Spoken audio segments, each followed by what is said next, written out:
बिजली निगम कर्मचारी मांगों को लेकर अब सरकार के खिलाफ मोर्चा खोलने की तैयारी में आ गए हैं। आरोप है कि सरकार कर्मचारियों की मांगों को मान तो लेती है, लेकिन समझौते के तहत मांगों को लागू नहीं करती। यही वजह है कि कर्मचारी एक बार फिर आंदोलन की राह पकड़ने वाले हैं।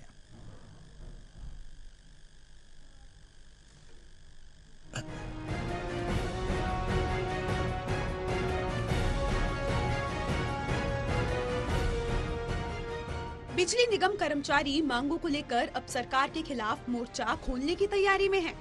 State electricity board worker union ने केंद्रीय कार्यकारिणी के सम्मान के लिए कार्यक्रम का आयोजन किया।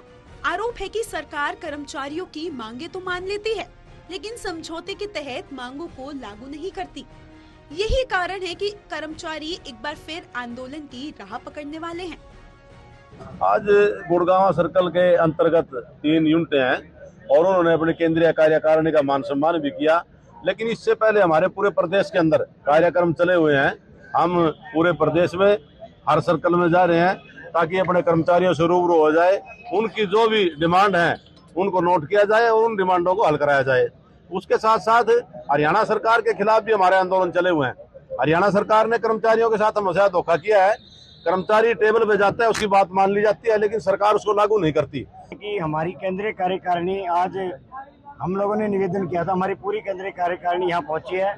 हमने इनका एक मान सम्मान का प्रोग्राम किया है। जो मान सम्मान का पैसा हमने केंद्रीय कार्यकारिणी को पुल में दिया था, हमारे महासचिव जी ने एक बहुत ही बड़ी मिसाल पेश करते हुए उस पैसे को केंद्रीय कार्यकारिणी के अकाउंट में जमा कराने की ड्यूटी भी गुड़गांव के साथियों की लगाई है। ये एक बहुत ही सराहनीय फैसला है। मैं अपने बाकी सभी साथियों से निवेदन करूंगा कि इस तरह का प्रचलन किया जाए कि जो वर्करों का जो पैसा है वो तुरंत यूनियन के अकाउंट में जाए। अगर कभी कोई किसी तरह की आपदा है तो कर्मचारी को किसी की तरफ देखना ना पड़े। कर्मचारी नेताओं ने कहा कि कच्चे कर्मचारियों को पक्का करना, कैशलेस मेडिक्लेम दिए जाने सहित कई अन्य ऐसी मांगे हैं जिनके लिए सरकार के साथ कई दौर की वार्ता हो चुकी है। यूनियन पद अधिकारियों के साथ बैठक के दौरान सरकार उनकी मांगे तो मान लेती है, लेकिन उन्हें लागू करने के नाम पर उनके साथ धोखा कर दिया जाता है। मेन उद्देश्य था हरियाणा सरकार से आर पार की लड़ाई लड़ने के लिए अपने कर्मचारियों को मजबूती प्रदान करना।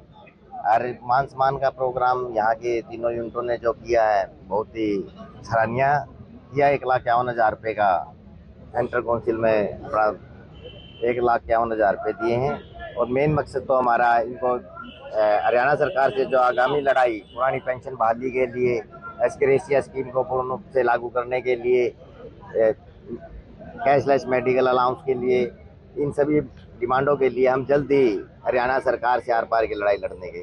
देखिए, आज हमारा जो मुख्य उद्देश्य है, आज जो हमारे यहाँ पहुँचने का मुख्य उद्देश्य है, जो कर्मचारियों की मांगे काफ़ी समय से लंबित पड़ी हुई हैं। इस सरकार ने हमें बार बार ये कहा कि जल्दी आपकी मांगे पूरी कर ली जाएंगी, परंतु फिर भी ये सरकार इतनी निकम्मी हो चुकी है। चाहे जनप्रतिनिधियों, सरपंचों के साथ में, मास्टरों के साथ में, हर एक के साथ में दुर्व्यवहार कर रही है, कर्मचारियों को शोषण कर रही है। हम इस सरकार को चेतावनी देना चाहते हैं कि समय रहते जाग जाए और कर्मचारी जितनी भी जायज मांगे है उनको बुलाकर बात करें टेबल पर, उनको एक कलम के साथ लागू करें। कि आने वाले समय में इस भविष्य के अंदर इस सरकार को चेतावनी देते हैं, या तो अगर इस डिमांड पूरी नहीं करी तो आने वाले समय में इसके खिलाफ आर पार के आंदोलन की घोषणा करके कर्मचारी इसकी ईट सीट बजा देगा और सरकार को बाहर करेगा।